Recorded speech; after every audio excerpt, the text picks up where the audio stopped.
everybody? It's your girl Drea Kay, and we are back with another episode of Let's Tell a Story. I have here artist extraordinaire. You may have heard some of his songs with Level, Max Minnelli, and a few other Baton Rouge players out here. Okay, so Mike Consiglio. Nice to meet you, man. Hello. How you doing? I like your name. Thank you. Consiglio. I didn't have nothing to do with it. Italian. Yeah, a little bit. Oh yeah. Yeah. Introduce yourself to the people. Let them know who you are. I mean, I don't know what y'all want me to say. I just, go in the studio and make songs and people like it. I don't. There's not a whole lot of science to it, So, I don't know, man. That's about it. So, you're a rapper, an artist, I would say. You're not really just rapper, but you play music and everything like that as well. So, how did you get started within the whole music industry? I moved to Louisiana in 2000, and the guy that lived on the other side of Florida Boulevard from me, he had a studio, and I was always interested in music. Like, I love guitars. Like, I'm not a real good guitar player, but I just like looking at them and feeling them. It sounds kind of creepy, but it's not. But I could never find a band. And I'd always like stuff like Wu-Tang and just different old school rap groups. So, met up with them one day. We made some horrible songs. And then, that's always the start. That's kind of how it just happened like that. I'm still making music with the same guy. Yeah. So you got your start. You started listening to all of this music, and I guess it just inspired you to want to, do your own thing and kind of get out there and learn more about what's out there, things like that. So when it comes to rap, how did you find your lane within that field? Wow. So back in 2021, I started making music again. I'd stopped for a while, and I needed an outlet. I'm a creative person, but I can't paint, I can't draw, so I needed an outlet. So I told him, I called him, I said, look, I need to get back in the studio. And he's like, yeah, come on, man. And so I started making songs for fun. And I stumbled across a producer called John Salinas in Italy, and he started putting tracks behind me and hooking me up with a lot of artists from Italy, and they just took off with it. So that's kind of, I don't know, that's just kind of how it... That's how you kind of like started hearing rap and studying it and things like that. Oh, no, I mean, I've listened to it my whole life, my whole life. My dad was a big rap fan. I mean, my dad had me when he was pretty young, and I grew up listening to all kinds of stuff like that with him. I mean, he loved it. So why'd you stop? Why'd you stop making music? Come back to it? You start working, you have a kid, you kind of focus on them kind of things, and I opened my own business, and I got to the point where I had the free time to do it. It never came, the drive never went away. It's just, I had to find a way to make it happen to where I could do it again. You know what I mean? Like, focus more time and effort into Right. it. So what was that moment that made you realize, like, hey, I want to get back into music? Like, was it an experience, or was it like just something that just came to you one day? No, my business that I own, we get slow times.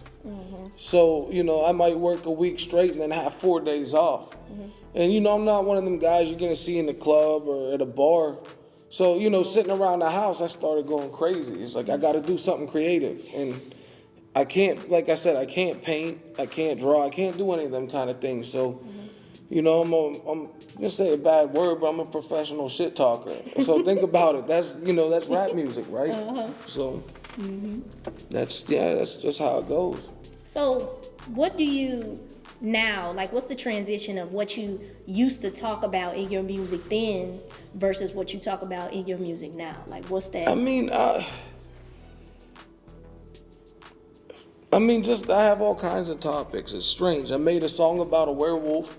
I don't know if you heard that one, but I say a lot of funny stuff, humorous stuff. I say I'm not a gangster rapper. Like, I do say some violent stuff, but that's just a reflection of, like, when I get angry, you know? But I want to be looked at. I'm not a gangster rapper. I'm not one of those country rappers. I want to be like the everyman's artist, you know? Like, that anybody can listen to and relate to. I'm not trying to go for any certain, genre. I just did 2 bluegrass songs, you know? It's like this. It's like pre-country. You know what I mean? It's like there's this band from Italy and they play it. It's like played with banjos and stuff, but the way they do it is different. They're called double dose, and Selena's hooked me up with them. And what I do with that is they add a beat to some of their songs, and I just put verses on them. I'm gonna have to let you hear it when this is done. Shout out to Double Dose. Shout out to y'all. So what's your favorite type of music, like, to listen to kind of get your creative flow going? Because I know you said earlier before we started the interview, you said you listen to metal and, different types of genres like that. So where do you kind of draw your creativity from? Like, at this point in my life, I'm listening to, like, 4 things. I'm listening to Mayhem Lauren and Action Bronson, Griselda, any Mississippi Delta blues, and Black Sabbath. That's the madness in my head.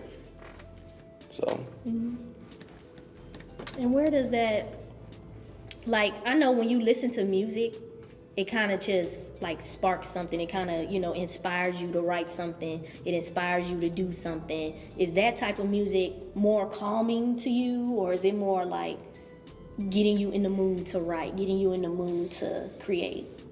I never really looked at music from other people to inspire me, except, I won't lie, Ghostface Killer really inspires me to write. That's like, everyone has that level that they want to get to, and I want to get to that Ghostface level one day. But I've never looked at other people's music to like inspire me to just make music. It's just an urge. Like, when I listen to music, it just depends on how I feel, A rainy day on the porch, smoking a cigar and drinking coffee, I might want to listen to like some Lightning Hopkins, you know what I mean?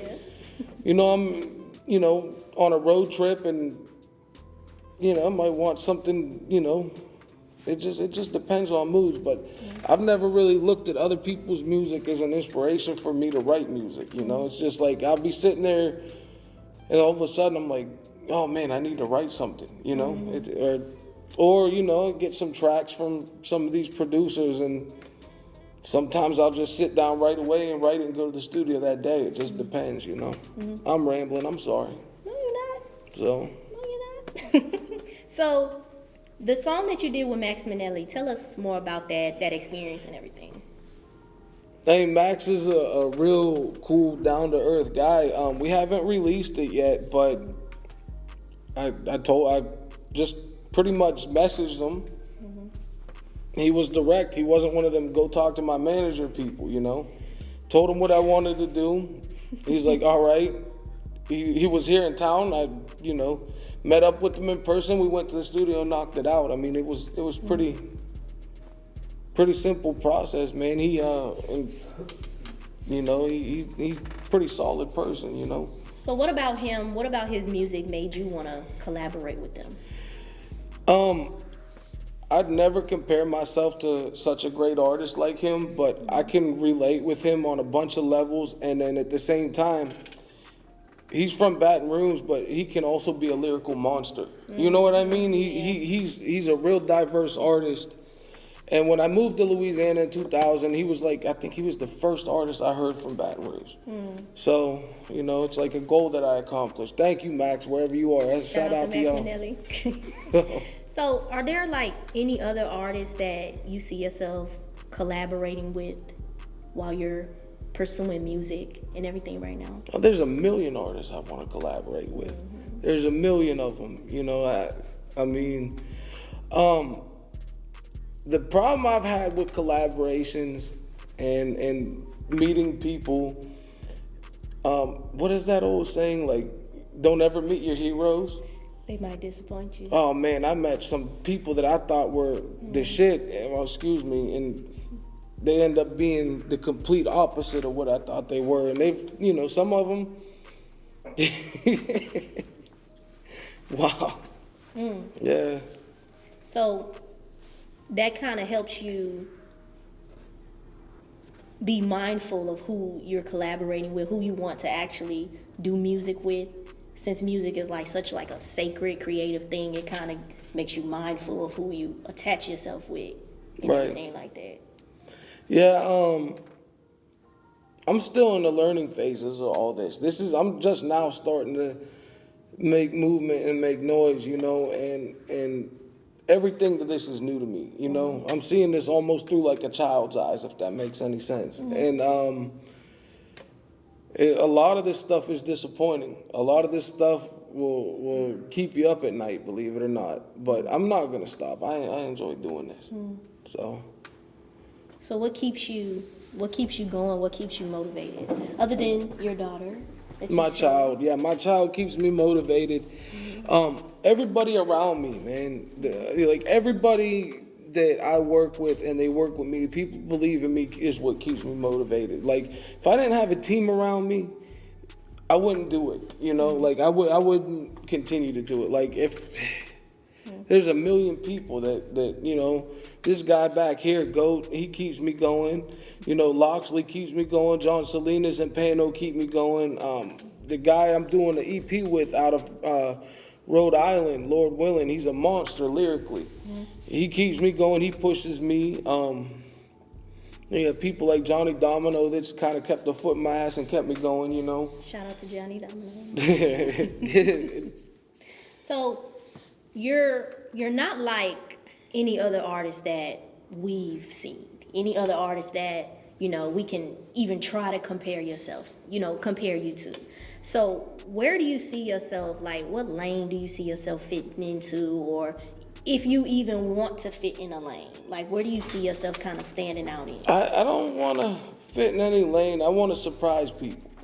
Like I did a couple of those bluegrass tracks. I got a couple of other little things in different genres saved up that I'm going to just drop one day and shock everybody with. But I want to make music, I think the thing that separates me from everybody is what I see is everyone's all just like money, and I do it just because I enjoy it, because it's just like what I want to do. It's like everybody around me is telling me that I need to hurry up and get paid. I need to do this, I need that, and I know I do to be able to keep growing, but that's not my motivation. It's not. So I don't want to be put in a box, and I do everything I can to be myself and try to stay away from being in a box, if that makes sense. I don't want to be in anybody's lane. I don't want to be in anyone's way. I just want to make music.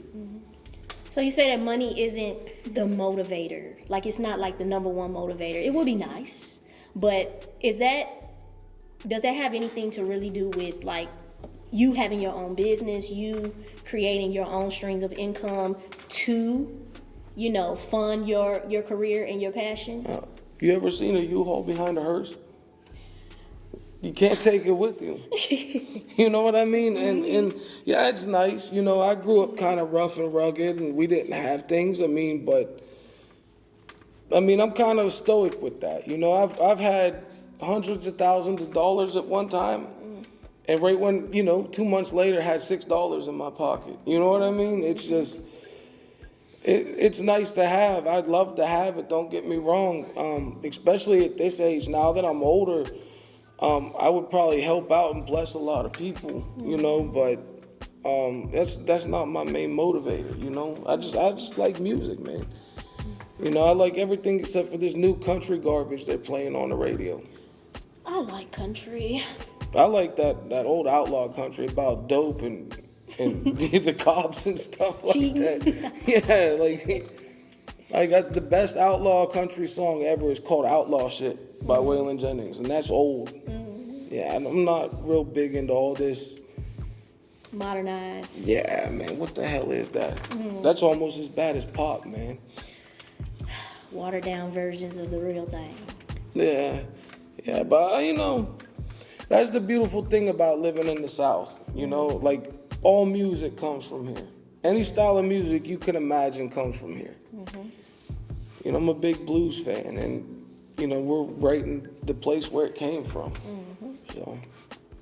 So, tell us more about like your upbringing, because I know from your Instagram, I've checked out your Instagram. You seem very grounded. You spend a lot of time with your family. You spend a lot of time with, you know, your support system and everything like that. Tell us more about like your upbringing. You know, I was born in a place that in Northeast Ohio is called Youngstown, and it was at one time voted the best city in the United States to live in. And now it's voted one of the worst cities in the United States to live in. And you know, my father passed away when I was young, and my mom had always wanted to live in the South. And she, you know, I don't know how she did it, because we always been broke, you know. I don't know how she did it, but she got the money somehow. And she did her homework, you know, and she looked at all these different southern cities, and we ended up in Baton Rouge. And I think it's kind of ironic that when we moved here, Baton Rouge wasn't nearly as bad as it is now. So we ended up moving here, and now, like, you know, Baton Rouge is one of the worst cities in the country for violence, you know. Yeah. But that's pretty much it, you know. I ended up down here. I went to Bel Air and just been here ever since, you know. So you went to Bel Air High? What was that like? What was that like? I got asked to never come back again. Okay. Shout out to Coach Banks. No, you know, it was, I'm not gonna lie, like, I think a lot of these kids, they cry too much about the bullying thing. I got messed with every day. I defended myself every day, and that's why they asked me to leave. But you know, like, if someone's gonna mess with you, I'm kind of old school. I was raised old school. You don't go and run and cry to everybody else. You just do what you have to do. Yeah. But no, I mean, Bel Air, it was pretty cool, you know. I made a lot of friends. I had some friends that lasted from, you know, out of high school and all that. It was pretty cool. I can't complain about it. Yeah. Why? Where'd you go? Woodlawn. You know, that Wood Town, what you mean? Don't stunt on Woodlawn. Shout out to 2010, 2011. Y'all know who y'all is. Oh, you're little. You know. I'm of the younger Oh, generation. man, yeah. I'm like, I was class of 04. My I'm gosh. old. Yeah, I'm old, man. You don't see all this gray hair on me. Well. That's a sponsor, by the way. Well, tell the people about your sponsorship. This is Havana Port on Perkins. They got like the best selection of cigars ever. I smoked so many cigars, it's ridiculous. And this is my go-to spot, man. Yo, go ahead and check them out. Shout out to y'all. So I want to know, for myself personally, I want to know what it's like, your creative process, like what it's like you being in the studio. What is that process for you? Just recording and getting ready to record, and that whole experience for you. What's that like? I got a music room at the house. And that's, you know, I got purple lights in there. I got a weird thing about the color purple, but I got purple lights in there. I got all my guitars in there, my amps. I got my daughter's drum set, which, by the way, don't ever buy a 7-year-old drums. I've hit the drumsticks twice. You know, like, kids, you give them drumsticks, the first thing they do is play death metal. You know what I mean? Like, Everywhere. But so I go and I close myself in there. I got my little desk, you know, and I sit down. I'm old school. Like, you know, all these guys, including this gentleman back here, they all laugh at me because I still write in a notebook, but I don't care. That's my process. You know what I mean? Yeah. They're all in phones and stuff. No, so I sit down, put the headphones on, and cancel out everything. You could drop a bomb next to me with the headphones I got. I'm not gonna hear them. And I write, and I write verses quick, you know, and then I make sure they're right. I go to the studio, and then I can record probably 3 songs in an hour if I really try. But it's not a whole lot of science to it, you know. But I gotta be inspired, man, because, like, you know, back in December, I had 2 weeks where I couldn't write anything. You know? Yeah, like writer's block, creative block. Yeah, it was rough. It was frustrating. So. Where do you get your confidence from? Like when you're in the studio and you're creating a finished product. What is it like for you to see that finished product and just be like proud of it? Like, where does that confidence come from? Because that's definitely needed. I call it arrogance. No, like if you listen to my music, like if you talk to me, I try to just be humble and down to earth, but on the microphone, I'm a whole different person. Yeah. And, you know, I'm arrogant. I hate weak rappers. I said the H word. I don't care. I hate weak rappers. I can't stand a weak rapper. You know, and I guess all that East Coast stuff that I had listened to throughout the years put that in my head. You know, I'm real. To me, it's hard to listen to stuff. If you don't have bars, to me, it just, I'll listen to it. I might like it, but I'm not gonna listen to it again and again. You know. Yeah. So. No substance. Yeah, it's gotta have some substance. And that's what your music it is. I feel like you're, like I was saying earlier, you're not like everybody else. I love the fact that you don't let limitations keep you from, you know, pursuing your music and your journey and everything like that. Because a lot of people would have given up. A lot of people would have said, you know, throwing in the towel and this and that. But I admire your perseverance. Well, what it is everybody's trying to get famous. Everyone's trying to get money. Everyone's trying to be recognized. Everybody's trying to impress somebody. I just make the music and then put it out, and if they like it, they like it. If they don't, oh well, I'll just make another one in a couple more days, you know? I'm not, you know, like I said, everybody in my team is on me, like, you need to do this, you need to do that. And I listen to them, I know I need to, but I'm not out there trying to, you know, make everybody happy. I'm just doing it. So, From the heart. Yeah.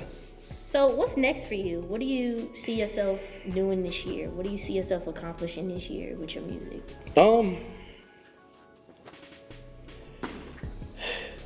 Well, how much time we got? I have an EP with GOAT on the way. I have an EP with Lord Willing on the way. I want to keep making music with all these guys in Italy I've been working with, like Napa One. Napa One, what's up, cousin? John Salinas, Sambo, Zeus One, Fugo, DJ PNT, Kushel Mill, all them guys, man. Gioka has been really important to me too. Like Gioka, I don't know if you might not know who he is, but he's kind of a big deal in Italy. But that dude that never showed nothing but love to me, like period. Like anytime I need a verse, like he's right there. You know. You know, I want to keep working with Loxley, John Salinas, Pano, and man, someone in y'all's Antidote family I want to keep working with. I've been buying, you know, I've been working with Doja a lot. Doja Burner. Shout out to Doja. And like, it's weird, man, because I don't know him that well, but it's like he can like subliminally know what I'm wanting to do and create something around this madness in my head. Like, it's nuts, man. I don't know how he does it, but you know, he's a genius, you know. Trying to you know, get my people on, man. My buddy Goat back here, he's you know, coming up in the video world. You know, Loxley, everybody knows Loxley. He's doing good with, you know, the production and the recording. You know, I want to work with all these people. I want to work with anyone I can. I don't like to tell people no. I think that if I blew up tomorrow and was a platinum selling artist, I still wouldn't like to tell people no, you know? I just want to create. And traveling and everything like that? I mean, yeah, if it comes with it. I travel a lot already inside the U.S., but I'd like to go international, you know? Yeah. Overseas? Yeah, I'd like to, you know. I ain't never really been nowhere except for North America on this continent, you know? I ain't never left the continent, so that'd be cool, you know? So, where can people find you? Where can they listen to your music? Where can they just IG and YouTube. I'm in the process. I'm not the most technologically advanced guy, so I got someone setting up a distribution for me actually as we speak, like right now. So, y'all can catch me on the Antidote. Catch us on the Antidote. You know. You know. But no, I don't have any fancy stage name. I just go by my government name. You know, look me up. I'm not hard to find. Yeah. Well, I've enjoyed talking to you. Your first interview. Yeah, Here. this is my first one. That's why I'm kind of looking all weird and stuff, man. You know, Fine. like that red light I was telling Joe earlier. It makes me feel like a lizard. Lord. Like I'm in the Petco or something, and some kids tapping on the glass. I want this one, mommy. You're fine. You did amazing.